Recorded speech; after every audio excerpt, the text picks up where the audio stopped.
Good morning, everyone. This is Michele Hughes from Ageless and Timeless. Today, my guest is a world renowned cardiologist. And since heart attacks are still stubbornly remaining the most frequent cause of death in the world, and particularly in our country, this is really a very important podcast. I want everybody to take a notepad and listen really, really carefully and watch carefully. Dr. Joel Kahn is well, he's so famous that I want him to tell us all his accomplishments in just a moment. But welcome, Dr. Kahn. Thank you very much. I'm not so famous when I walk in the door at the end of the day. I'm just Joel, but that's all right. Well, that's okay. You're very humble, and but I see you all over the internet, and I've read a lot of your work, and I've read a lot of your watched a lot of your interviews, including Joe Rogan, and gosh, I think you were on a number of others, weren't you? Who else have you been on? Like A was lot of, Larry yeah, King? a lot of Larry King, a lot of Dr. Phil, a lot of the Doctor's Show when the Doctor's Show was running. So I had a fun little run in Hollywood, but it's all a little different now. Yeah.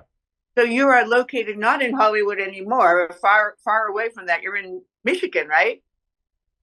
I'm in suburban Detroit. That's where I was born and raised, and I'm one of those people I actually like it here. Wow, that's incredible. Well, listen, we're all looking forward to this new chapter in our medical health history. We hope if Robert F. Kennedy gets confirmed. How do you feel about him and about the changes that he? Very, yeah, very optimistic. Of course, there's been no national conversation about, upgrading the national health, so it's all new. I just wrote an article. I like everything he's talking about, but he isn't talking about heart health. So But hopefully he read my article since I tagged him on Twitter. But I'm sure I'm not the only person who's tried to do that. yeah, I would love to read that article. Is it possible for me to get you to send me a copy? Yeah, Okay, you have my email. yeah. Yeah, I'll put it in the chat. in the chat. Okay, Chat right on what we're doing right now. Okay. excellent. Well, so tell everybody that's watching today, the lucky ones that are watching, and those that will be tuning in later, uh, who are you? I mean, where did you start? How did you make this journey, and how did you end Yeah. up where you are? Yeah. A short little summary, not to take up any unnecessary time from people, but I grew up in suburban Detroit. I thought I was headed to a family retail business. I fell in love with biology. I also had a little heart murmur as a child. So my mother and father had to take me to a pediatric cardiologist. So I actually had a little exposure to this field, thought it was pretty interesting. And by about age 15, I said, I'm going to grow up to be a cardiologist, and quickly got into University of Michigan Medical School a couple of years ahead of schedule, which was very nice. And along the way, got prematurely interested in nutrition. So I adopted a whole food, plant-based, some people would use the word vegan diet when I was 18 years old. And it's 47, 48 years later, and I've kept that up. That's one of the few people on the planet can say. I'm not saying it's right or wrong, but it's what I do. I haven't had a piece of chicken or a slice of cheese or a glass of milk in 48 years, and I am alive and well, and I'm not in the protein deficiency ward. What? So my med school training was in cardiology, my medical training, and I went on to Dallas, Texas, and Kansas City, and then I came back to Michigan, and I've practiced in Michigan since 1990. At first, conventional cardiology, cath lab cardiology, heart attack cardiology. It was wonderful, basically about 25 years. But the last 10 years have been all nutrition. And I just let the younger guys years and years. And I have a very, very vibrant practice. I am in Detroit, but I'm licensed in I think 27 states. So I see people from coast to coast, and actually I'm not dumb at this age. I have an office in Boca Raton, Florida for the winter. So I just pick up, Good. move down there, and keep on working in person and in Zoom. So people see me, and we also, do rely on Zoom for Well, so that means a lot of telemedicine is a big part work of your around the country. yeah. So telemedicine is a big part of your practice, Joel, Dr. Kahn. Yeah, pretty Okay. typically to about 2 o'clock in the afternoon, it's all live patients. And then usually from 2 o'clock till I finish, it's all telemedicine. A lot of new ones. I don't know, California, Florida, New York, Pennsylvania, Texas, Illinois, all over. And it kind of works out really well. For what I do, a lot of education, even ordering testing all over the country. It works out very, very well.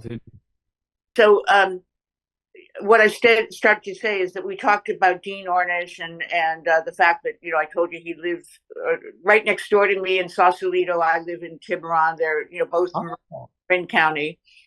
Aren't you lucky to live in such a beautiful place in one of the hottest real estate markets in America? Wow. Well, I don't know if I told you, but I am a real estate developer. But it's not an accident that I live in beautiful places. I've had just quickly. My development projects have been in Hawaii and Aspen and California. So Wow. I'm lucky enough. I did do one project in Las Vegas, but that was just a one-off. And but mostly, 25 years of development in beautiful places like California and Hawaii and Colorado. So it's not an accident. I picked those places because they fit me and my lifestyle of wanting to create beauty no matter where I go, both in inner beauty and outer beauty. And that's another reason why health and wellness are such an important part of my life, and staying healthy forever until that day comes is a big, is one of the biggest challenges I think in human experience, but it isn't impossible. And you are an example, and that's why today we're going to talk about how we can protect not only the heart, because the heart is affecting other organs in the body, or you can say the dental health is affecting the heart. So there, one thing that everybody needs to know is that this is not just one organ that does the bad things happen. It's integrated, and I think it's amazing to find someone like you that's been practicing integrative functional cardiology for all these years. And not everybody knows about that approach. Most people go to the more allopathic approach if they have a heart attack. Is that how you see it, Joel? Yeah. Yeah, right. Standard medicine puts, it does a lot of things well. And when you're in trouble, when you're having a heart attack, when you're having a ruptured appendix, it does things well. But in terms of actually asking why and what can we do to prevent the next episode, or more importantly, what can we do to prevent getting sick in the first place? Mm-hmm. It's not as strong. And I've taken a lot of extra training to have the ability to talk to patients intelligently about nutrition and sleep and stress and environmental toxins and fitness, of course. And of course, the rare patient that still smokes. I had one of them today, a rare patient that still smokes. Mm-hmm. Not too many either that do it or will come to a cardiology office and admit it. So take us through your program. Let's say I'm your patient, and I have some symptom, let's say a high blood pressure, and I want you to help me to reduce the blood pressure in a functional medicine approach, because some of your patients, I'm sure, are already on the path, like I am. How do you guide them? What are the steps if we were starting a program together? Today's podcast is brought to you by Water and Wellness. Water and Wellness is one of the best companies to find purified water. They have a countertop system that I use, and I travel with it all the time. So I would highly recommend you look at that. If you use the Ageless code, you'll get a 10% discount. waterandwellness.com/pages/Ageless and Timeless. that's how you can order to get the discount. So visit waterandwellness.com or call 877-296-6880 to learn how to take control of your drinking water and learn about all those natural additives to optimize your health and longevity. Well, one of the joys of what I do is I do have a little more time, 60 to 90 minutes blocked out with a brand new patient. And I'm going to, in that period, I don't have them fill out forms. I talk and I listen. I I like. take really careful notes. But by the time, 45 minutes into that, I'm going to know what breakfast, lunch, dinner, snacks, what time you're eating them, where you're eating them. I'm going to know about what time you go to bed and what happens during the night, what you take to go to sleep, and whether you snore, whether your significant other says you snore, restless you are, your gym time, your standing time, your sitting time. Did you work in a paint factory? Do you spray Roundup on your roses? All kinds of, when's the last time you went to the dentist and what they say, and what's your dental oral hygiene, and do you, rinse your mouth with scope and Listerine, which actually can raise blood pressure versus a natural non-bactericidal, oral rinse if you do want to use one. And on and on and on. Of course, all your supplements, prescription medicines. Many patients have extensive prior testing. More and more, they're already ordering these big lab panels you can order for cash, like Function Health and Life Force or Life Extension, and all that's fine with me. The more data I have before a meeting, the better. And then, it's nailing down, on the cores of lifestyle. Usually, if they haven't had extensive blood work, we need extensive blood work. I tend to order from Quest. But again, people bring me really extensive lab work too. It's fine. Sometimes we need imaging if we're talking about, in this case of hypertension. It's really standard cardiology. Most don't do it. You should have an echocardiogram if you have a history of high blood pressure to look for an enlarged or thickened heart, which ups the risk significantly and determines the need for more aggressive therapy. And certainly if you've also had atrial fibrillation or something with your high blood pressure, it's definitely more risky. We may need imaging of the kidney arteries. There are not many, but some people have one kidney, not two. They don't know about it.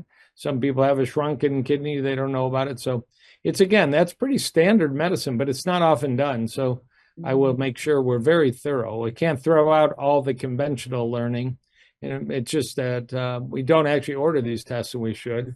I'm going to make sure there's no protein in the urine. That, again, a much higher risk blood pressure patient if there's protein in the urine, which can be reversible, microalbuminuria.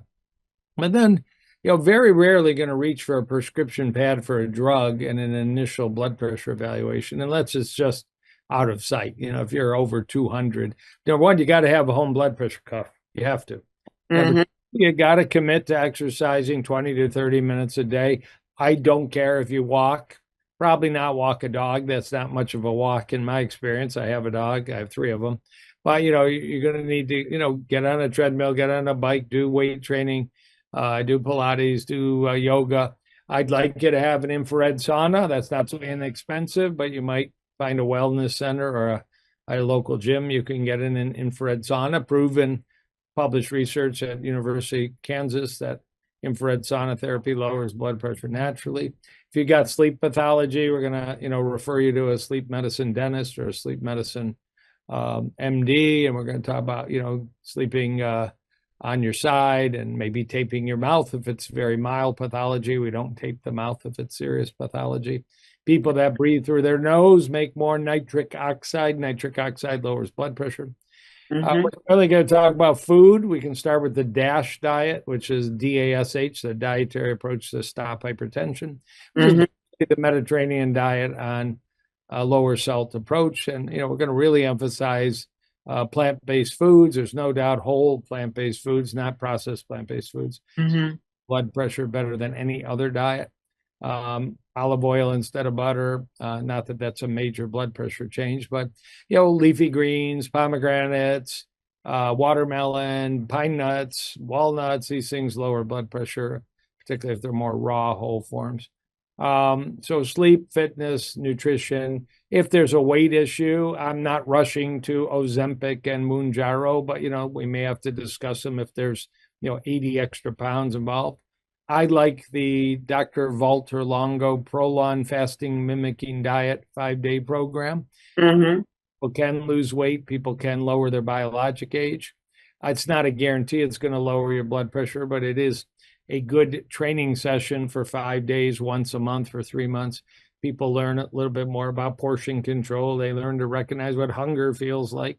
They Mm-hmm. put themselves into a mild ketosis, and as opposed to water fasting. Actually, water fasting will drop your blood pressure, but you're not going to function very well if you're doing a water fast. You can work a full day and not, disrupt your life doing the Prolon 5-day fasting mimicking diet. I love supplements for blood pressure. Garlic lowers blood pressure, aged, odorless garlic, coenzyme Q10. These have big science. Lots of magnesium, unless you have kidney disease. And then there's so many others, from olive leaf extract to vitamin C to taurine lowers blood pressure and has some anti-aging evidence. Those are probably the biggest ones that I use around here, but I'll add others on. There's actually an interesting Indian herbal vitamin, very inexpensive. Nobody's ever heard of it, called Muktavadi, Mukta. Here, got a box right behind me. I don't own the company. Muktavadi, and this Hey, wait, let me write it down. M-U-K, GA. yeah, ITA Vadi. What is that? I've never heard of that. It's an herbal combination that's formulated just for blood pressure lowering. It's got some ashwagandha and other herbs. But boy, have my patients given me positive feedback in the last 5 years And how without going into a prescription drug, how nice. how did you find out about it? I read, and I think somewhere in a textbook I read about it and ordered it. It's available, and I listened to the patients; they loved it. Yeah. And we got to talk about stress management. So we're going to talk about some strategy that isn't tequila, and chips at night. We're going to talk about stress management through maybe 4-7-8 breathing, box breathing, yoga. I like heart math, which is a little device that helps you breathe and relax and has a lot of published science. So that's where we're going to start, and then we're going to have to retest, come back. People need a home blood pressure cuff if we're talking about this specific topic, and So we're going you to can be email me numbers over time. Yeah. sorry to interrupt you. What do you consider to be outside the range? I know 120/80 is the ideal, but where do you draw the line to be high blood, hypertension? Let's say what? A little more permissive in the elderly. On the one hand, you don't want to be lax about blood pressure in somebody 88 years old and risk a stroke. But on the other hand, I don't want to overtreat them and have them stand up off the toilet, and be risk of passing out. So it's a little balance and a little art there. And it's also, I'm going to treat a little more aggressively if the heart's enlarged, if there's kidney issues, if there's protein in the urine, if there's issues of congestive heart failure or shortness of breath. I'm going to treat a little bit more aggressively in those settings. If there's coronary artery disease, which all my patients have had some kind of screening testing for coronary artery disease. So you and I are both members of A4M, and when we go to the conference, which I assume you'll be going in another week or so, as I will be in Vegas too, and hopefully we'll get to meet in person there. So when you're there, are you familiar with some of the testing that's being done by some of the vendors in the exhibition hall? I visit them all. I haven't seen anything incredible for high blood pressure, but if you're thinking about something, let me know. Well, I was just wondering, I have done with them, and this is just me, but I'm sure a lot of other people who've been to A4M have done these tests. One is the Hue Light, HUE Light, and they have a test called the ANS, which is the autonomic nervous system test. That tests your heart function. Are you familiar with that one? I'm familiar. I actually can claim, if you look at my curriculum vitae, I did research on heart rate variability back in the 1980s. Wow. There's quite a few papers on it before it was something built into your sleep ring or your sleep watch, Yeah. and all the rest. The HUE device, I'm not immediately seeing a light bulb go off, but in an ideal world, we would do more autonomic nervous system testing. Yeah. And the poor man's way to do it is have a watch or a device that does heart rate variability testing, which is pretty much the same thing. But it's actually quite challenging to get really, really good autonomic nervous system testing. And if you're not going to get really good numbers, it's not worth doing it all. The other device you mentioned isn't ringing a bell, actually. Yeah. Mm-hmm. Well, Dr. Mitch Genn, you know him. Yeah, right. Yeah, he's the scientific advisor for Hugh Light. So Okay. he's been a guest on my podcast, and I see that both of you are on the board of the Life Extension. I saw your bio there. I've never met Dr. Genn, but you're the second person in 24 hours to bring him up. I think my mother's going to actually see him. And I practice in Boca Raton in the winter, and he's there too. So thank you for reminding me to make an introduction to him. Well, I'm happy to do that, but I'm sure you can do it on your own. But he's been a guest on our podcast, and certainly you can look him up as the interview was done about, I think, a month and a half ago. And perfect. Yeah, so if you go to Ageless and Timeless on either my website or on YouTube, just type in Dr. Mitchell Genn, he'll come up. So, yeah, it was a really great interview, and he's very, very accomplished, just as you are. So, okay, back to the discussion of the protocols. You said so many things, and it was so in depth and so thorough that I'm sure a lot of people are saying, I've never heard that I would have to do all of that and get to where I want to be. So, well, the backdrop, just to remind people, why is he talking about so much? Is actually statistically more people die in the world related to high blood pressure than any other single diagnosis. Now, high blood pressure leads to coronary artery disease, heart attack, strokes, and aneurysm rupture. So, there is a connection with the more common statistic that everybody hears, that heart disease is the number one killer of men and women, and that's true. But we should be very vigilant about high blood pressure and try and, at its root cause, correct it and all. Well, that's why they call it the silent killer, right? I agree.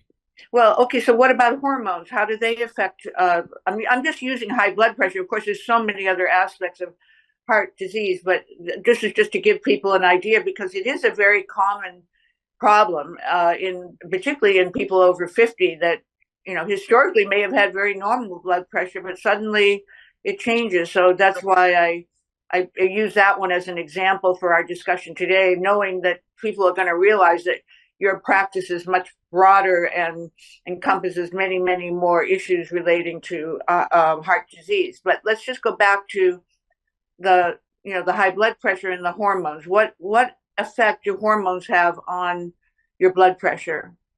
Yeah, in the standard medical world, we should be considering hormonal causes of high blood pressure, but we're usually focusing on aldosterone, renin, hormones released by the kidneys, the adrenal gland, and the rest. And that's very important. And, certainly if you have a clue, like a patient with high blood pressure who has a low potassium level in the blood, not related to taking a strong diuretic, you should look that patient up for an abnormal aldosterone level. When you talk about sex hormones, which I think, is going to come to mind more commonly, not as clear cut. There's no doubt that a woman going through menopause who might start to sleep poorly, might start to be challenged by weight gain, might be tired and not working out quite as hard, that woman is at risk for developing high blood pressure, and measuring and addressing and replacing hormones as soon as you can in relationship to menopause is very smart.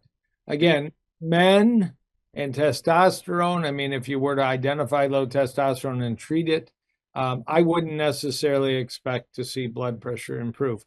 The possibility that it's a secondary benefit, they feel better, they're going to the gym more, they're working out and becoming, more lean muscle mass and less visceral fat, there may be, that route for improving their blood pressure, getting them more health conscious. They're just feeling better, but it's not as important of a connection. But I hear so much about estrogen and thyroid being two causative factors in with respect to blood pressure management. So talk about those for a moment for those two. Yeah, thyroid again, not strongly linked. There of course is just generally hypolothyroid. And again, people may be fatigued, cold, dry skin, hair falling out, and all. And again, secondarily, if they don't feel well until they get their hypothyroidism corrected, they may become, somewhat overweight, and blood pressure may go up secondarily. But it's not a main driver. It's not a major driver of high blood pressure when you So talk you're about it. that if you're taking Synthroid or Armor or Naturestroid, the natural forms or even the synthetic form, that those are not going to affect your blood pressure. They usually do not. There's usually not a one-to-one connection. Okay, good. Okay, Uh, and then sex hormones or thyroid hormones. Now, again, cortisol, you yeah, know, that's what I was going to ask next. and that's again, somebody's sleeping poorly, work stress, family stress, diet's off, and they have, they're running high cortisol levels. There's no doubt that can lead to an elevated blood pressure, and managing their stress, their sleep, their diet. But they can be taking DHEA as well. Yeah. And does DHEA have any effect on? I know it has an effect on cortisol, but does it have an effect on blood pressure? Yeah, no, not directly. It's Okay. certainly not a concern, and also not a therapy. Okay, so Joel, let's go into the discussion of the labs because I think people really want to know when I go to take a blood test, and I'm, a healthy individual, but I'm going to go do my annual physical. What and you're my doctor. What are the labs that you're going to request, other than the standards, CDC and all that, but the ones that are particularly focused on the heart? It's a big panel. And it's going to be everything. If you think about what does if I were an internal medicine doctor at your annual physical, I'm going to get, it's called a CBC with differential. That's your hemoglobin. I'm going to get your comprehensive metabolic panel. Right. Vitamin D. I think most internists will do that. Right. If you got a history, you'll get a thyroid panel, although it's usually a pretty short thyroid panel. My thyroid panel is all the hormones and all the antibodies, more of a functional medicine thyroid panel. Plus, I like to see an iodine level, usually urine iodine. But I'm going to get every inflammation marker on the planet, high sensitivity C-reactive protein, myeloperoxidase, known as MPO, LPPLA2, which is, there's no way to pronounce it other than those. It's a well-known cardiovascular inflammation test. Very importantly, I love to see a blood test for omega-3 blood levels. I practice number one most common nutrition deficiency. It's not vitamin D, it's omega-3 being extremely low. Only a few people that really pound down a lot of salmon or fish oil capsules have a really therapeutic level, over 5.5%. But what you mostly hear about is magnesium as being one of the most common deficiencies in human beings. Now you hear about that. I got to tell you, every patient gets a red blood cell magnesium in my practice, and I don't think 1 in 100 comes back towards the low end of normal or below normal. But 30 to 40 to 50% of my patients have a low omega-3 level, and there is good data. Blood pressure drops with repleting, omega-3 levels. It might drop with vitamin D, and it will drop with repleting low magnesium levels. But I don't know, maybe I just have a lot of patients eating nuts and seeds and greens, so their magnesium levels are already pretty good naturally. Or a lot of people come to me, they're already on magnesium. That one they know about because it got tested. Beyond that, of course, I'm a cardiologist. I want a complete advanced cholesterol panel, usually called an NMR lipoprofile. But certainly everybody's got to have, you have to have a blood test called lipoprotein little a. Hmm. also known as LP little a. Yeah. Every lab in the world offers it. It's maybe a $30 simple blood test. You don't have to be fasting. And 25% of people inherit the ability in their liver to make a lot of lipoprotein little a.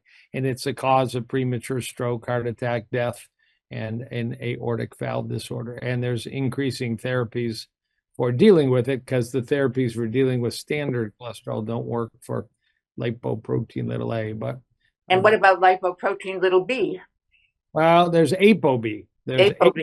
Yeah. lipoprotein B or ApoB, which is a simple test that I add on in everybody as one more way to measure adequate cholesterol control or inadequate cholesterol control, which is mainly in people that have atherosclerotic heart disease. Those are the ones, that I'm really focusing on all that.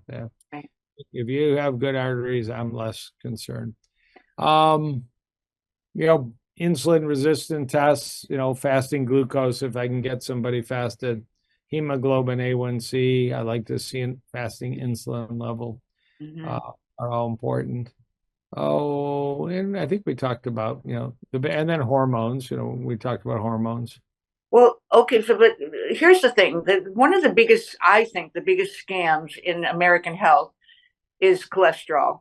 I think that too many people, this is just me observing, that just seems too many people are prescribed statins that don't really need statins. And do you feel that similarly about that issue? Well, undoubtedly you're right because the conversation is typically John or Jane, your cholesterol is 240, your LDL is 160. I think you should go on this prescription for Lipitor, and it's usually, for life. Yeah. But what is missing in that equation and what has been suggested 20 years ago, but is now really a high level recommendation, even the American Heart Association, is take that asymptomatic person and test their arteries. This Yeah. was this was actually proposed 40 years ago. So how do you test the arteries? And the implication being that if you test and have clean or nearly clean arteries, you don't need prescription drugs. And Hmm. if you have very advanced silent heart disease, of course, we're not talking people who've had heart attacks or bypass surgery. We're talking the general public who believe they're fine. If you have diseased arteries, you need very aggressive everything: dietary therapy, fitness therapy, sleep therapy, and you may end up needing prescription drugs if you can't beat it. So there is a simple CT scan of the heart called a coronary artery calcium CT scan. I recommend every adult get one right away if you've never had one. Right. Uh, it takes about 10 seconds. Every hospital does it, but you have to get a prescription generally Yeah. from your doctor for a coronary artery calcium CT scan. Yeah. Nothing injected, no allergies, Yeah. no pain, no claustrophobia. And Yeah. if your heart arteries on that test come back a zero, you are in great shape. And if your arteries come back with a lot of silent disease, you got to get together with somebody and you got to, really start looking at the issue of why do I have heart disease? What's the root cause? And what do I do about it? Which is what I do in my office every day all over the country. So Yeah. those people may need a statin, but when you go back to all the literature going back to the 1980s on Lipitor and Crestor, we never really segregated. We're not going to treat those with clean arteries. There's really no logic for that. And we're just going to limit, aggressive treatment for those that have silent and advanced disease to prevent the future. So I agree with you. That means a lot of people are being treated that don't need to be treated. Well, because cholesterol is actually good if it's the right kind, because it's nourishing. Well, first it comes from the liver, and if the liver is not toxic and it's producing healthy cholesterol, and then that cholesterol is feeding the brain, which so much of the brain is cholesterol based. Then having a higher cholesterol number, let's just say the 230 or 240 number you mentioned, um, as long as it's not LDL and it's not blocking arteries and it's doing good for those organs, isn't that actually a misnomer that you should be below 200? Well, the step one in my world is what's the status of your arteries? Okay. I want to know if you're developing. The other way you can do it is you have two beautiful arteries going up to the brain called Yeah. carotid arteries, they're ideal for a simple ultrasound. Clean Yeah. arteries don't need prescription treatment.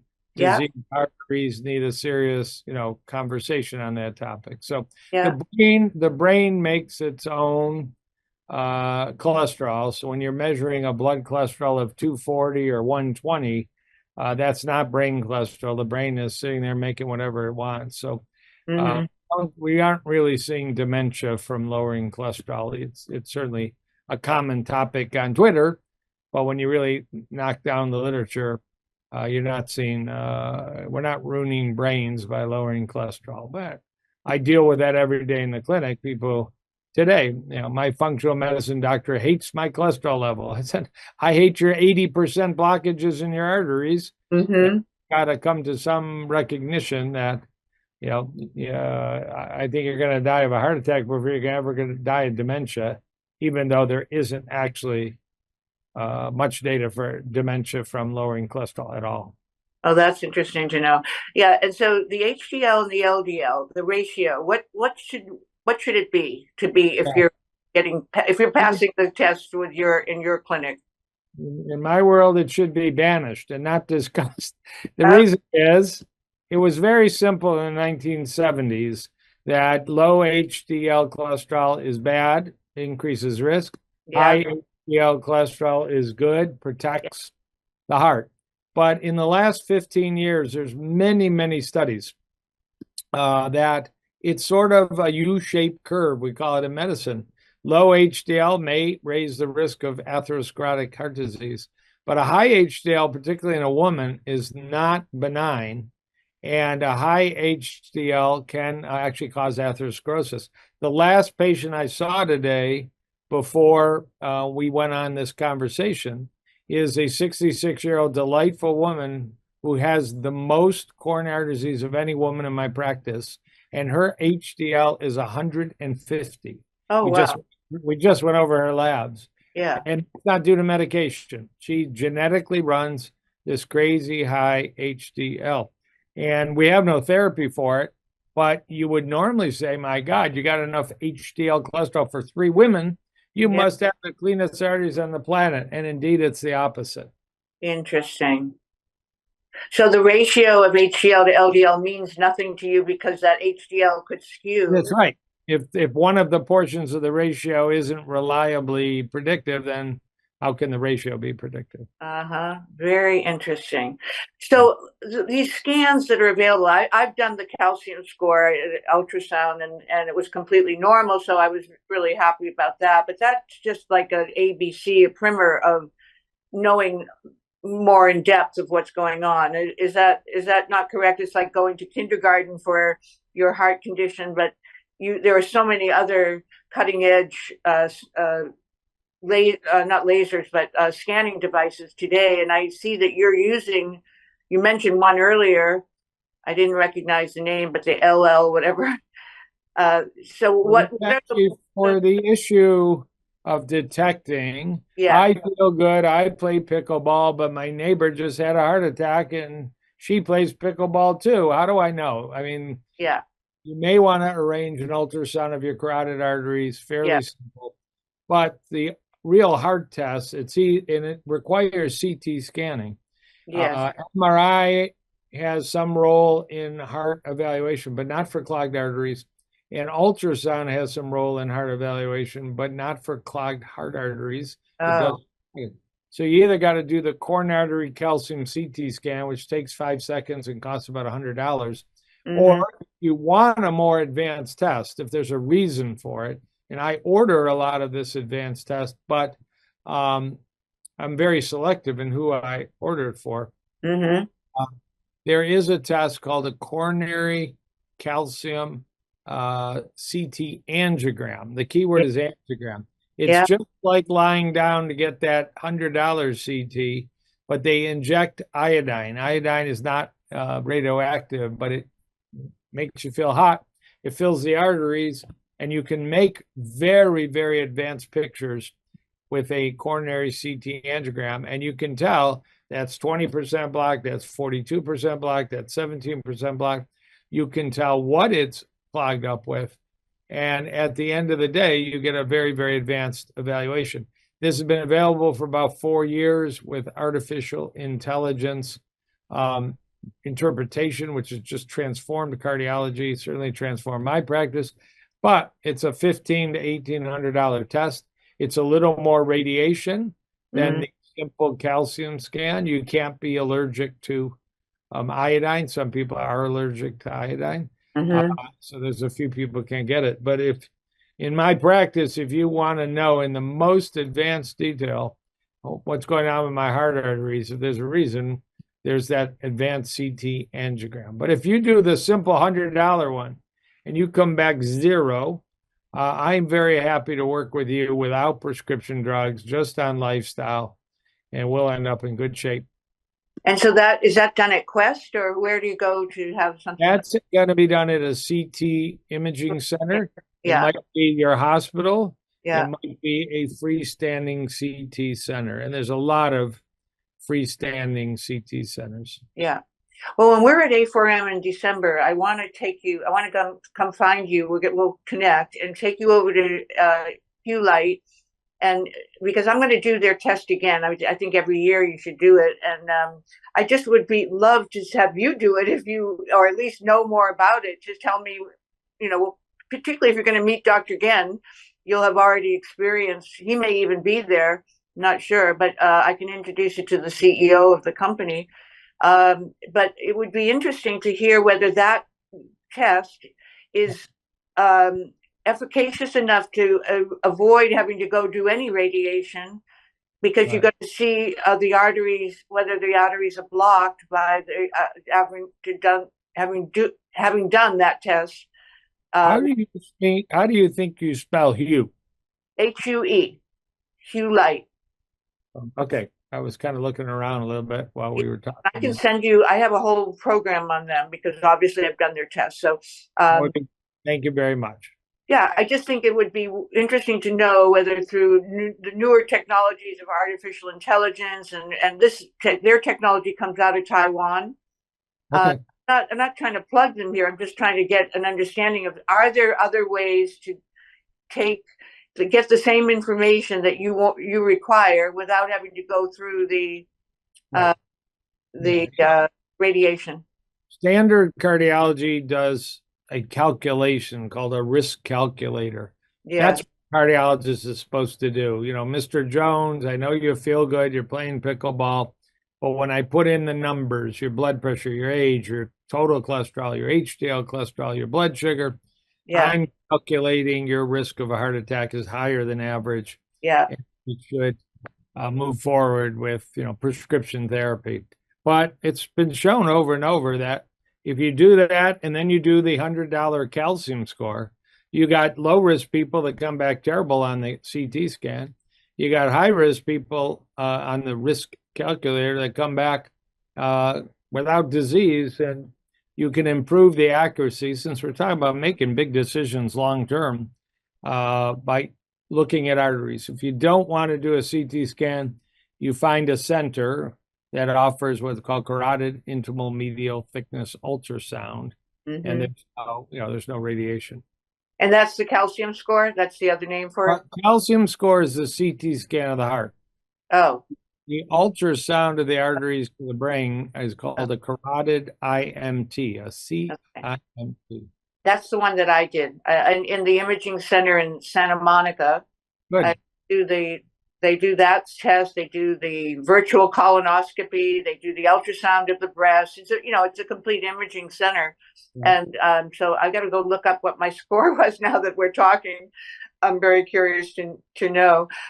So let's go into talking about the nutritional side of your practice. I think it's so important for people to understand what makes you so unique in this field is your plant-based diet. And by the way, Dr. Anton was a guest on Ageless and Timeless, and he's the partner of Walter Longo. And I have Walter Longo's book that that's one of my challenges for this weekend is to read his book. Have you read that book? Longevity Diet is. Yeah. You probably, it's like a Bible for you, I assume. Yeah, it's 15. Dr. Longo is the number one nutrition scientist in America and Yeah. a good, wonderful guy. Yeah. But you're right. I favor whole food, plant-based diets. It's, I don't own a broccoli, production company. Briefly was in the restaurant world. I don't recommend anybody going in the restaurant world. Right. I've Right. been there, and it was a whole food, plant-based restaurant, several of them in Detroit. But, Right. it started out because at age 18, I adopted that diet, and my now wife and myself at age 18 felt so darn good on it that we couldn't find any reason to go back to the way we grew up eating. And my parents actually ended up gravitating that way, so it got ultra convenient. Number Mm-hmm. two, in med school, I started reading books. No, I wasn't being trained on nutrition in med school. Everybody knows that. But I started reading a book called A Diet for a New America by John Robbins, who Yeah.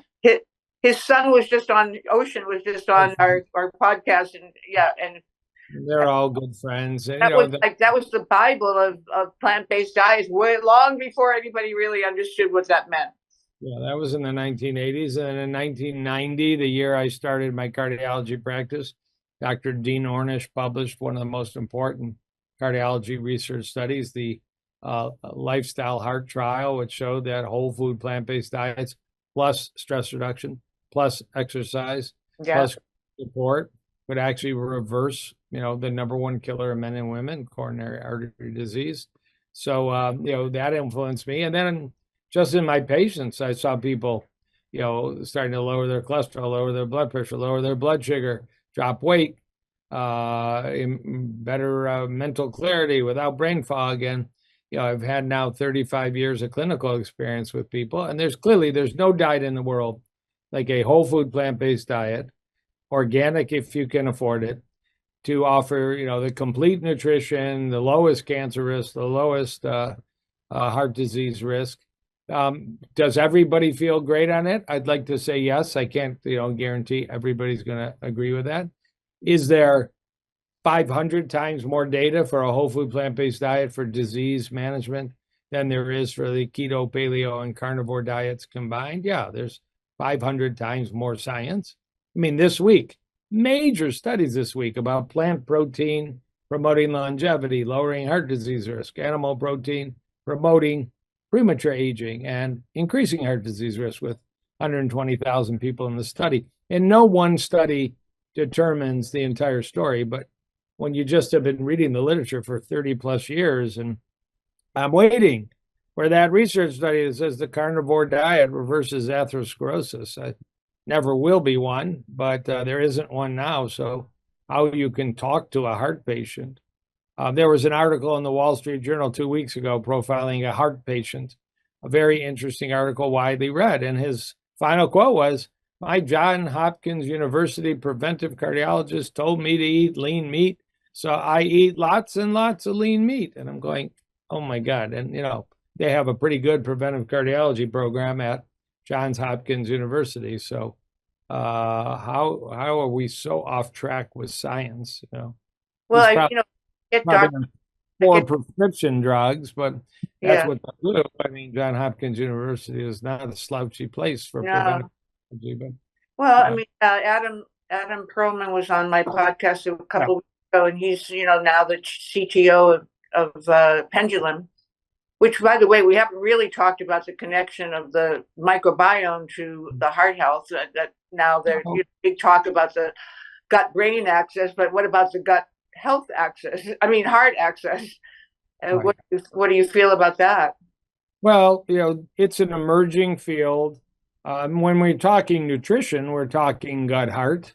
When we're talking about feeding your microbiome, lentils and peas and beans and greens and nuts and seeds and whole grains, which is the food that a vegan, a whole food plant-based eater eats, they're all feeding the fiber needed to promote short chain fatty acid production, butyric acid production, keep TMAO production low.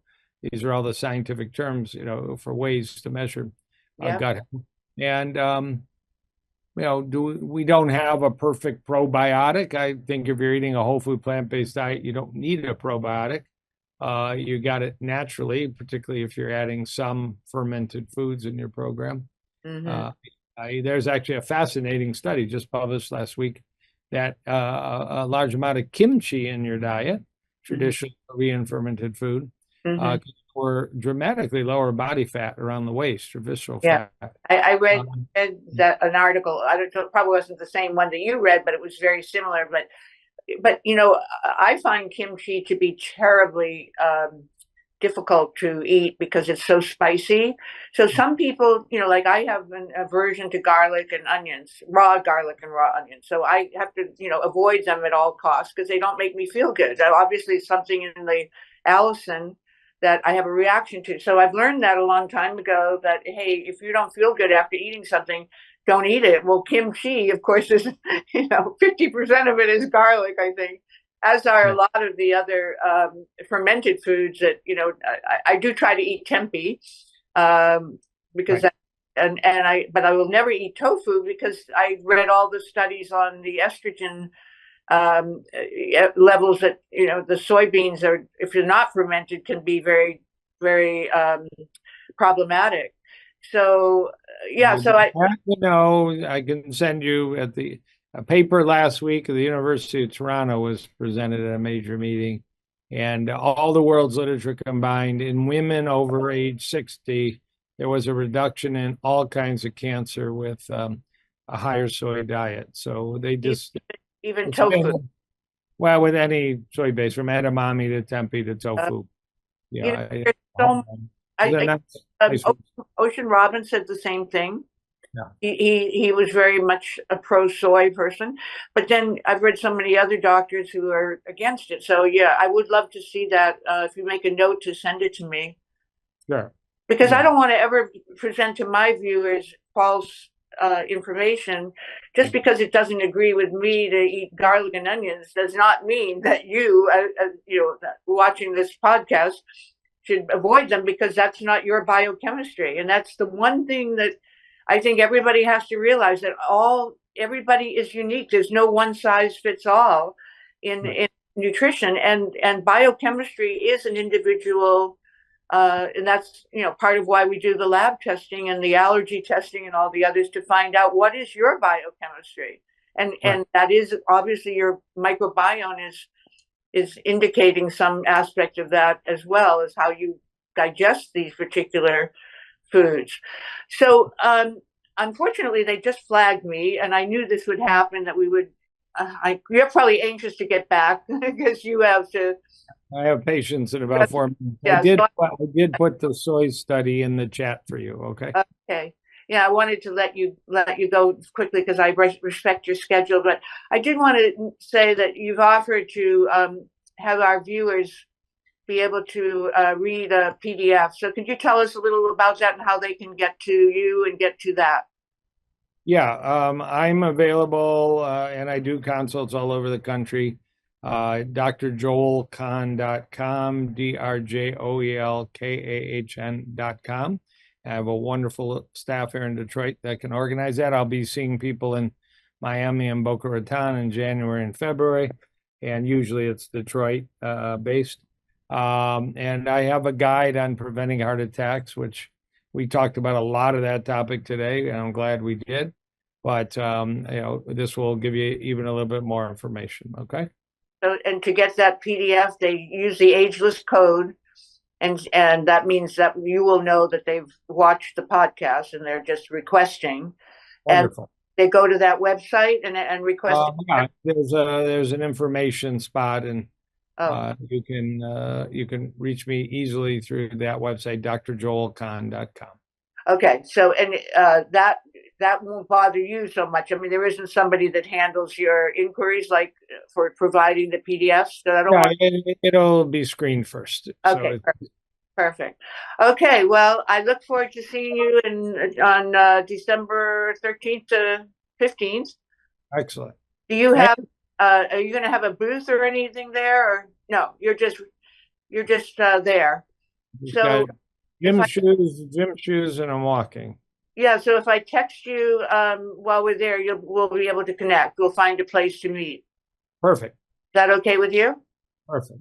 Okay, perfect. Well, perfect on my end too. This has been a wonderful discussion. I know it's going to be very helpful to a huge number of my cohort viewers. So thank you again for taking time away from your busy schedule, and I'll see you in Vegas. Travel safe. Thank you. Okay, you too. Bye bye, Dr. Kahn.